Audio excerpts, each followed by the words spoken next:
안녕하세요. 오늘은 이유 없이 피곤한 의외의 이유라는 제목으로 여러분들과 만나고자 합니다. 환절기라서 그런가 자고 일어나도 몸이 찌뿌둥하지. 이상하게 요새 몸이 무거워. 이렇게 느끼시는 분들 많이 계시죠? 내가 왜 피곤한지도 모르지만 아무튼 나는 피곤해. 이러신 분들 오늘 영상 끝까지 주목해 주시기 바랍니다. 제가 이유와 해결책 여러분들께 알려드리도록 하겠습니다. 자, 우리 몸속에 수분이 있어요. 우리 몸은 약 60에서 70%가량이 수분으로 구성이 되어 있습니다. 우리 인체의 신비가 참 놀라운 것은 어린아이, 또 성인, 남성, 여성에 따라서 이 수분 함량의 비율이 다르답니다. 참 신기한 일이 아닐 수 없습니다. 근데 자세히 보시면 나이를 먹을수록 수분 함량이 떨어지게 된다는 것을 여러분도 느끼시는 거죠. 그러면 우리의 과제가 무엇인지 여러분 눈치채셨겠지요? 자, 특별한 이유 없이 피곤하신 분, 왜 그러실까요? 자, 우리 몸속에 수분이 부족하게 되면 세포에 노폐물이 많이 쌓입니다. 그러면 에너지 신진대사가 느려지게 되면서 우리 몸이 무기력해져요. 그리고 피로감이 몰려옵니다. 이 노폐물이 쌓여서 신진대사가 느려지고 무기력, 피로감이 몰려오고 이런 거 설명 안 드려도 우리 여러분들 너무 잘 아시는 이런 그 순환입니다. 자, 특별히 이유 없이 피곤해요. 자, 질문. 여러분 오늘 물 하루에 얼마나 드셨을까요? 방금 전 마신 물은 언제였을까요? 생각해 보시기 바라겠습니다. 자, 주무시다가 다리에 경련, 쥐가 나서 깨어보신 분들 많이 계실 거예요. 왜 그러지 내 다리가? 정말 너무 그 고통은 안 겪어보신 분들은 잘 모르시잖아요. 그런데 이게 어떤 사인이었어요. 어떤 사인이요? 내 몸속에 물이 부족하구나 라는 거를 내 몸에서 나한테 알려주는 사인이었어요. 그럼 몰라요. 왜 그런지 몰라. 아무튼 그래서 내 다리 열심히 주무시고 그날 밤 설치고 그 다음날 또 피곤하고 이렇게 되는 겁니다. 우리가 눈치가 있었으면 좀 알았으면 이것도 내 몸에 물이 부족해서 그런 거였구나 라는 것을 우리가 알 수 있었을 텐데, 자, 앞으로는 주무시다가 다리에 쥐가 나시면 내가 물이 많이 부족하구나 얼른 깨달으시고 물 많이 드시는 생활로 바뀌시면 되겠죠. 자, 이건 정말 중요한 이야기입니다. 혈액이 끈적끈적해져요. 이건 더 이상 설명이 필요 없는 너무나 중요한 사항입니다. 우리 혈액은 수분으로 많은 부분이 이루어져 있어서 그 같이 있는 몸속, 그 피 속에 있는 적혈구, 백혈구 등등 이런 것들이 같이 이렇게 움직이게 되는데, 수분이 빠지게 되면 이게 농도가 진해지잖아요. 그러면 혈액의 흐름이 쭉쭉쭉쭉쭉 가야 되는데 원활하게 되지가 않아요. 그러면 우리 몸은 어떤 반응을 하느냐? 혈압이 올라가게 돼요. 심박수가 막 증가시켜. 왜? 얘네를 빨리빨리 보내야 되니까 막 펌프질을 하는 거예요. 그러다 보니 옆에 있는 잔가지, 모세혈관 이런 작은 혈관은 신경 쓸 겨를이 없는 거예요. 그리고서 중요한 부위, 심장, 대동맥, 대정맥 이런 데 가는 부위로 혈류를 확보하려고 막 펌프질합니다. 이러다 보니 어떤 반응이 생길까요? 고혈압이 생길 수 있는 너무나 위험한 상황이 생깁니다. 여러분 가만히 앉아 계시다가 갑자기 심장이 두근두근해지실 때 있어요. 이럴 때 다른 병이 근원이 되고 다른 이유가 있어서 그러실 수도 있지만 일단 물을 한 잔 드셔보세요. 그리고 나시면 마음이 이렇게 진정되시겠습니다. 또 나 요새 머리가 이렇게 무겁고 아파. 역시 몸속에 수분이 부족해서 그럽니다. 피가 제대로 흐르지 못해요. 혈액순환이 더뎌져요. 그러니까 뇌까지 이게 가야 되는데 막 가기가 바쁜 거예요. 그러면 너무 피곤한 거예요. 피곤하고 아파. 그럼 머리가 아픈 거예요. 이건 너무나 당연한 이치예요. 머리가 무겁고 아프실 때 내가 무슨 큰 병 걸린 거 아니야?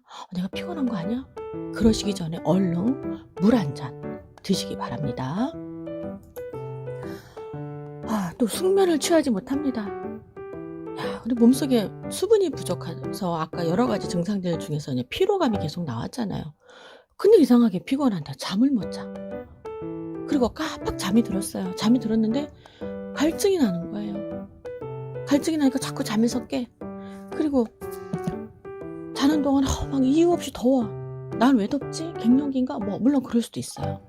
몸속에 수분이 부족하다 보니 열이 나는 거예요. 그 다음에 이럴 때 자꾸 잠을 못 자니까 아까 있었던 여러 가지 머리가 아프고 뭐 등등등 이런 것들이 계속 이렇게 반복되는데, 일단 우리 이제 주무시기 전에 옛날 어른들은 뭐 다리끼 이렇게 준비를 해서 이렇게 주무시기 전에 물 드셨잖아요. 근데 너무 과도하게 마시는 것보다는 주무시기 전에 물이 부족해서 나타나는 수변장애는 이제 주무시기 전에 미지근하거나 그냥 따뜻한 물 한 반 컵 정도 이렇게 드시고 주무시면 주무시는 동안에 이제 신진대사를 원활하게 해주는 그런 효과가 있어요.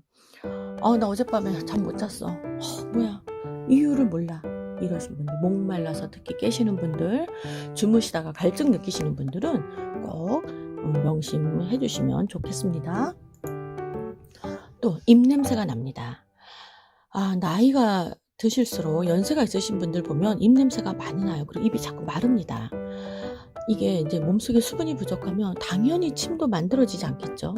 그럼 입속에 말라요. 입속이 바짝 마르면 현기성 박테리아가 번식하기 좋은 환경이 됩니다. 그러다 보니 이제 얘네가 이제 활동하고 남은 그 부산물로 인해서 입냄새가 심해지게 되면 좀 괴롭죠. 내 입이 마르고 있다, 입이 좀 마르다, 건조하다 느끼시는 분들, 몸속에 전반적으로 내 몸에 물이 부족하구나 꼭 명심하시기 바라겠습니다. 이럴 때는 물을 드시는 것도 좋지만 입속에 물을 머금고 계시면서 우물우물 하시는 것도 상당히 효과가 있다고 합니다. 그 다음에 각질이 많이 일어나요. 이거는 뭐 말해 뭐 소용이 없는 이야기입니다.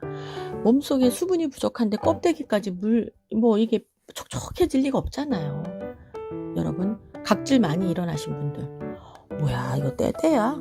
물론 때일 수도 있어요. 그러나 여러분, 몸에 물이 부족하구나 느끼시기 바라겠습니다. 눈이 건조해져요. 당연하죠. 눈이 뻑뻑해지고 따갑고 건조하고 뭐가 들어있는 것 같아. 안구 건조증이 생겨요. 안구 건조증 말 그대로 건조해지는 거예요. 이것도 뭐 여러 가지 원인이 있어요. 뭐 컴퓨터나 스마트폰 기기들을 사용하는 것들 원인이 있지만, 일단 우리 몸에 수분이 부족한 거 가장 중요한 원인 중에 하나 되겠습니다. 또 변비가 생깁니다. 우리가 이제는 먹는 음식이 이렇게 소화 흡수가 돼서 찌꺼기가 나가야 되는데, 이 장 속에 머무른 동안에 이 찌꺼기가 수분을 흡수하잖아요. 대장 속에 수분을 쫙쫙 흡수합니다. 그럼 얘가 이동을 해야 되는데, 그 이동하는 그 윤활유가 물인데, 이미 가뜩이나 물도 없는데 찌꺼기가 수분도 빨아들였어요. 얘가 옮겨갈 수가 없는 거예요. 근데 이 변비가 왜 무섭냐면,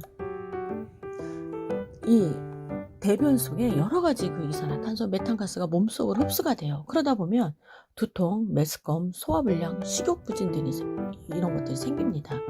그리고 더 중요한 거, 이 장 속에 머무르는 시간이 길어질수록 그 발암물질이나 노폐물이 이제 대장과 접촉하는 시간이 길어지잖아요. 그렇게 되면 용종이나 세포 변형, 더 나아가 대장암까지 발생시킬 수 있기 때문에 명심하셔야 됩니다. 나 변비 있어. 물 많이 먹어야 됩니다. 그 다음에 저도 이제 가끔 이 녹화를 하다 보면 목이 잠겨요. 근데 이제 말을 많이 하다 보면 짧은 시간에 이제 많은 수분이 사라집니다. 그런데 이제 우리 폐나 호흡기관은 늘 수분이 충분해야 되는 부위인데 우선적으로 물이 공급돼도 탈수 증상이 먼저 진행되는 기관입니다. 말을 많이 하는 그 직업을 가지신 분들, 뭐 선생님들, 그 다음에 뭐 가수, 노래하시는 분들, 그 다음에 뭐 상담하시는 분들 뭐 많이 계시잖아요. 이런 분들은 갈증이 나지 않도록 충분히 물을 마셔야 됩니다. 안 그러면 저 지금 목소리 여러분이 듣기에도 목소리 상태가 안 좋구나, 처음에 시작할 때랑 지금이랑 달라졌어요. 왜요? 물을 못 마셨더니 목이 잠기게 되는 겁니다. 자, 오늘 내가 이유 없이 피곤한 이유 등등등 여러 가지를 살펴봤는데, 이 모든 원인 중에 이유 하나가 뭐였을까요? 바로 물 부족이었어요. 이 물 마시기가 그렇게 중요한 겁니다. 적정량, 하루 섭취 적정량 물은 키 플러스 몸무게 나누기 100을 하면 이게 나온다고 합니다. 근데 보통 이렇게 쭉 계산을 해보니 뭐 한 2리터, 뭐 요 정도 이렇게 많이 나와요. 그런데 어렵잖아요. 뭐 페트병 하나, 큰 페트병 하나를 하루에 다 드시면 딱 계산하기 좋으시죠. 그다음에 미니 페트병은 500ml예요. 그 500ml 한 3번 정도 해서 4번 정도 드시게 되면 좋아요. 근데 이렇게 벌컥벌컥 한꺼번에 물을 많이 마시게 되면 갑자기 이렇게 피가 확 옅어지면서 또 안 좋은 이런 것들이 있는데 이런 건 나중에 제가 한번 또 말씀드릴게요. 자, 적정 물 마시는 양, 뭐 여러 번 강조해도 지나치지 않습니다. 하루에 7에서 8잔 정도. 또 너무 찬물보다는 미지근하거나 따뜻한 물 드시기 바랍니다. 올바른 물 마시기, 또 내 몸속에 물을 채워가심으로써 노화도 방지하고 뭐 변비도 방지하고 머리 아픈 뭐 이런 것들이 해결이 되시고, 만약에 나는 물을 꾸준히 마셨는데도 앞에 언급한 여러 가지 그 증상들이 있어, 이러실 때는 지체 없이 가까운 병원에 가셔서 전문의와 꼭 상담하시기 바랍니다. 여러분, 이 방송 들으시고 바로 물 한잔 하시는 거 어떨까요? 저도 물 마시러 가겠습니다. 감사합니다.